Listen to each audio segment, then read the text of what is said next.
আজ সন্ধ্যেবেলা হঠাৎ করেই ঠিক হলো আমাদের বাড়িতে একজন আসতে চলেছে। অনেকবার না না কিন্তু কেন করার পর অবশেষে সে আজ আমাদের বাড়ি আসতে রাজি হয়েছে। তবে সে যে আজ শুধু আমাদের বাড়িতে আসবে তা কিন্তু না, সে আজ আমাদের বাড়িতে এসে থাকবেও।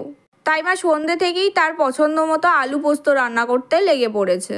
আর আলু পোস্ত হয়ে যেতেই মা পমফ্রেট মাছগুলো ভেজে নিয়েছে, কারণ সর্ষে দিয়ে পমফ্রেটের ঝাল করবে। তবে এগুলো করার আগে মা প্রথমেই কিন্তু আলু ভাজা, কুমড়ো ভাজা এগুলোও করেছে। এই যে পমফ্রেটের ঝাল হয়ে গেছে। সমস্ত কিছু রান্না হয়ে যাবার পর সবার শেষে ভাতটা করে মা এখন টিভি দেখতে বসেছে। এরপর টিভি দেখতে দেখতে ঠিক যখন 12টা বাজে তখন আমার কাছে কল আসে যে আমি এসে গিয়েছি। সেই শুনে আমি আর বাবান বাড়ি থেকে বেরিয়ে রাস্তার কাছে একটু এগিয়ে এসেছি। আসলে আমাদের বাড়িতেই প্রথমবারের জন্য আসছে, যদিও আমি লাইভ লোকেশন শেয়ার করে রেখেছি, তাহলেও আমাদের বাড়ি কোথায়, এখানকার রাস্তাঘাট কেমন কিছুই তো জানে না, তাই আনতে এসেছি। এই যে যার আসার কথা ছিল ফাইনালি সে চলে এসেছে। আচ্ছা, তোমরা কি কেউ গেস করতে পেরেছো কার আসার কথা ছিল বা কে এসেছে? পারলে না তো গেস করতে? ঠিক আছে, চলো আমিই বলে দিচ্ছি।